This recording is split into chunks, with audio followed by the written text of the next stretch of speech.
Title: The Doctrine of God's Providence. Text: Romans 8:28, Ephesians 1:11, Matthew 10:29-31. Introduction.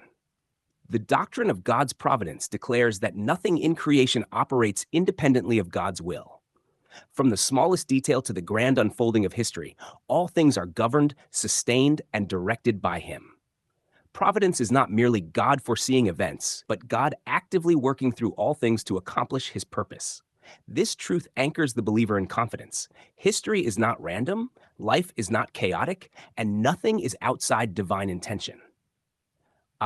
God actively governs all things, Ephesians 1:11, who works all things according to the counsel of His will. Providence means God is not distant.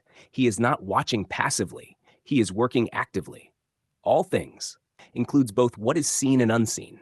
Events, nations, circumstances, and individual lives are all within His governance. Nothing escapes His will, not even what appears accidental. God's rule is not partial, it is total. There are no gaps in His authority. 2. God sustains creation, moment by moment.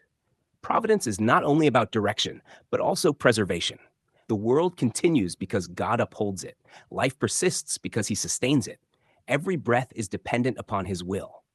Matthew 10:29-31 teaches that not even a sparrow falls apart from the Father's will.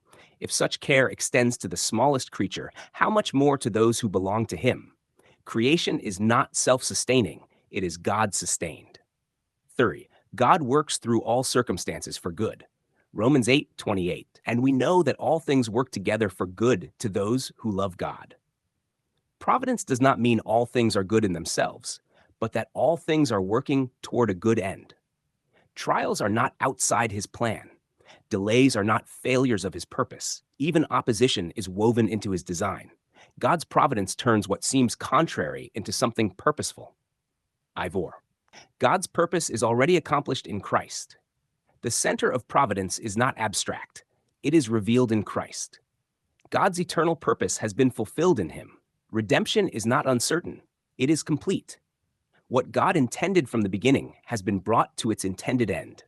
Providence is not leading toward an unknown future outcome, but unfolding a completed work through time.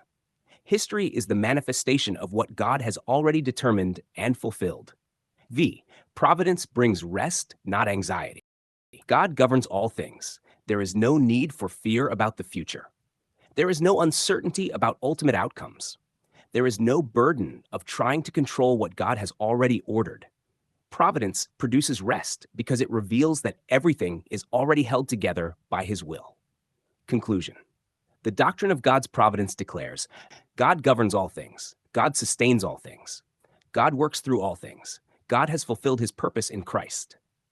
Nothing is left to chance. Nothing is outside His will. Nothing is unresolved. The same God who ordains the end also governs every step along the way. His providence is not only powerful, it is precise, purposeful, and complete.